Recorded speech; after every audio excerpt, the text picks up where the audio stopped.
Having the sense of acoustic space match the visuals in your game is important in supporting the player's sense of presence and immersion in the world.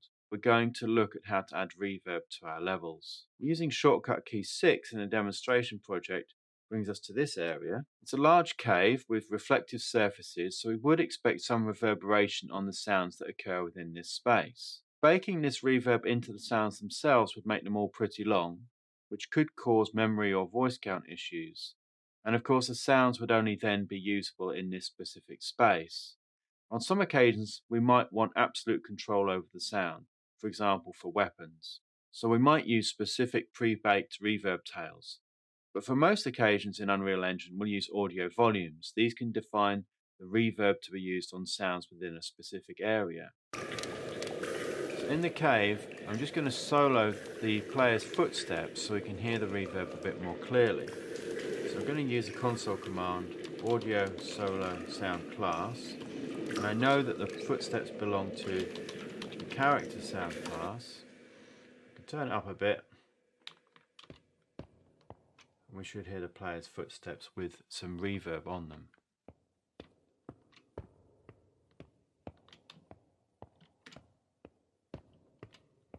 So that's because we're inside an audio volume. If I go to this second cave here,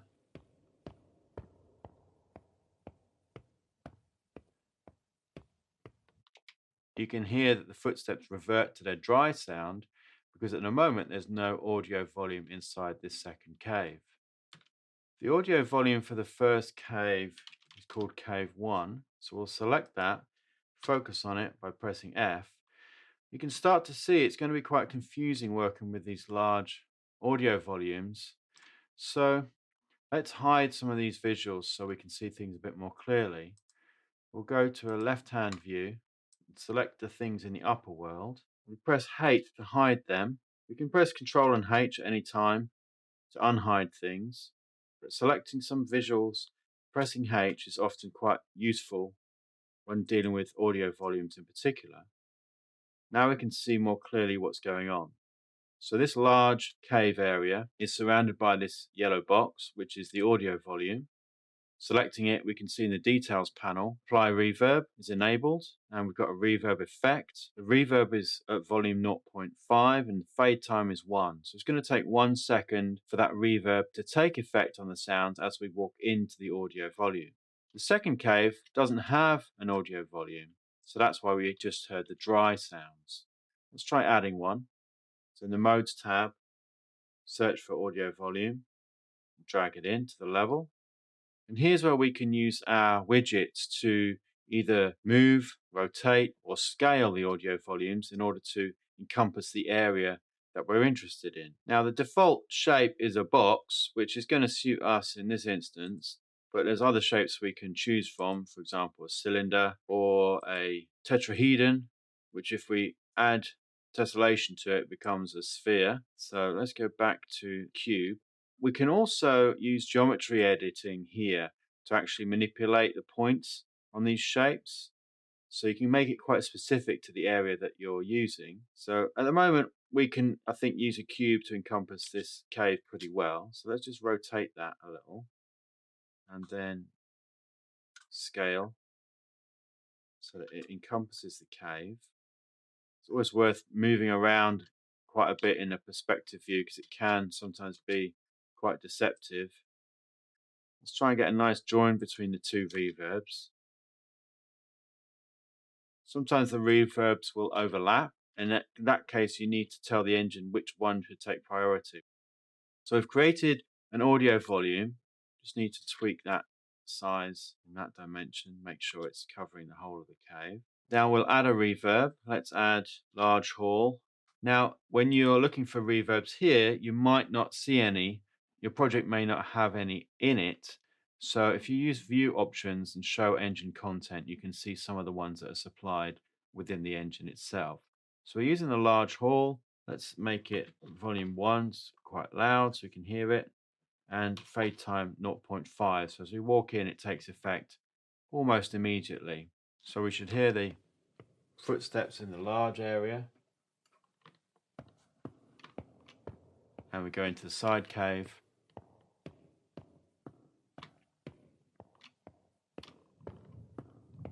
And now we've got that smaller, that's just the griffin breathing there. We've got that smaller large hall reverb that suits this area better. In order for the reverb of audio volumes to be applied to your sounds, you do need to set up a couple of things. So firstly, your sound needs to belong to a sound class that has reverb enabled. We'll be dealing with sound classes more fully in a later video, but let's have a quick look at them now. You can see here in the audio folder, we've created a number of different sound classes and mixes. And as I mentioned earlier, the footsteps that the player uses belong to this character sound class. Let's just find the footsteps and see how that is assigned. So it's this footstep we're using. Double click that.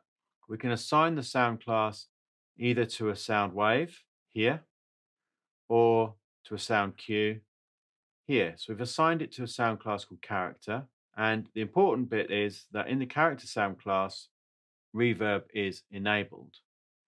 This default 2D send amount is for if you're spawning sound 2D or playing sound 2Ds.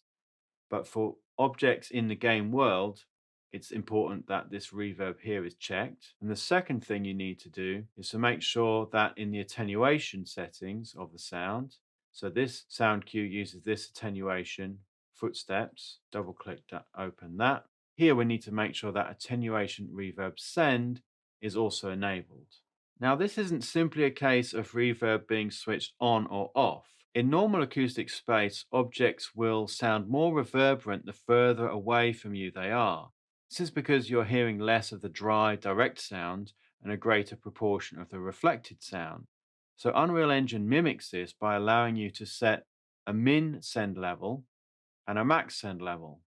Here we can see an illustration of how that's working.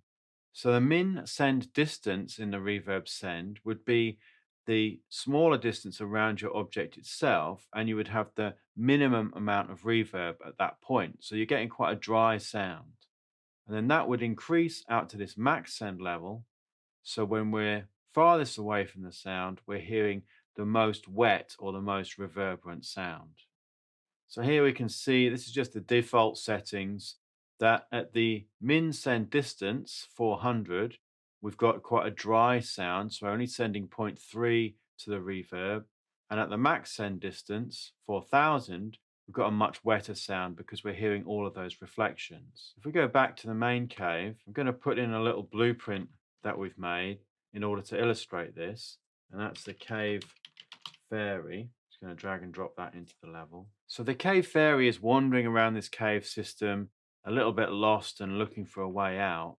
So she's got that reverb send applied to her voice so that as she moves further and closer to us, we should be able to hear the difference in the wet, dry signal. Just need to turn off that solo sound class that I had on earlier. So audio solo sound class. Can you help me find my way out? So there's the cave fairy. It's cold down here. If we go quite close to her, Papa will wonder where I've got to. Getting quite a dry sound. I'm just saying the same phrases over and over. And as we get further away, You know the way out? it's much more reverberant. We've seen how to add reverb to our levels using audio volumes. The simple case of two separate, non-overlapping areas like these two caves is probably going to be quite rare. As soon as we get geometry that's more complex than this, we're going to need a system of prioritizing which reverb should take effect.